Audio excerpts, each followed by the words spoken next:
The chateau at Chantilly is always exciting to visit. But I'm particularly excited today because I'm going to meet the director here, Matthieu Deldigue. Bonjour Matthieu.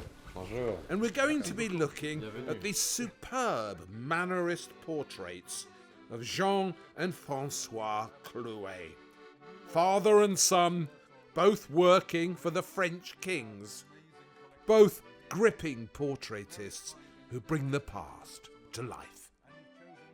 So Jean and François Clouet were the two portraitists of the courts of François Ier and then his son Henry II.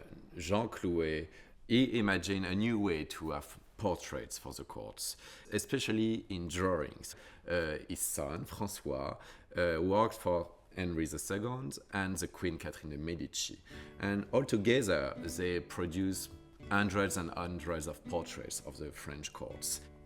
And here in Chantilly, we are lucky enough to have 366 drawings by Jean and François Clouet, gathered by Catherine de' Medici.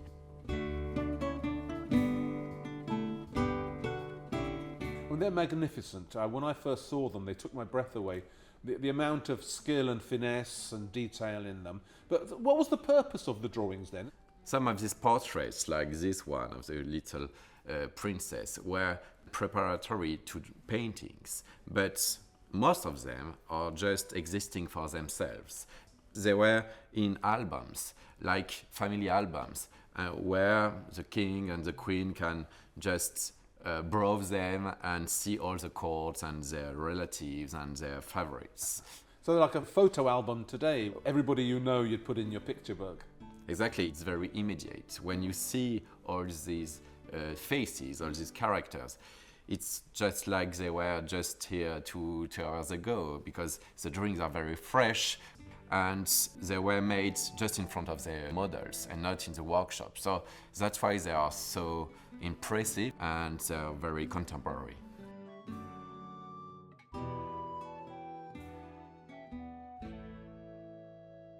I'm interested, of course, immediately in Diane of Poitiers, who was an important figure in French history at the time. Yes, Diane de Poitiers just here. She was, as you know, the mistress of Henry II.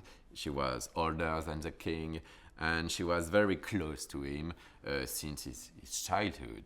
And she was an advisor, she was a lady in the court, patron of the arts, and she was a model for François Clouet several times. She appears in a few paintings of the period as Diane, the goddess of the hunt. There seemed to be a close identification there. She was patroned by this goddess Diana, and the goddess was an image of her, and she was very keen on huntings, like the king. So Diana, as a goddess of hunting, was important to link the two lovers in a way. This was a difficult time in France religiously. We have these religious wars happening, this huge civil war. What kind of impact did that have on the court and the art at the time? So, since the death of Henry II in 1559, through the end of the 16th century, France was divided by the war of religion between Catholics and Protestants.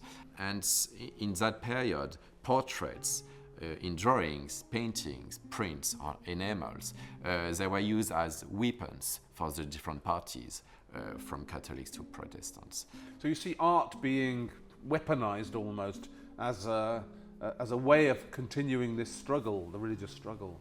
Yes, because maybe the war of religion in France was the first war using the media, the new media, so books, prints, drawings, and as weapons.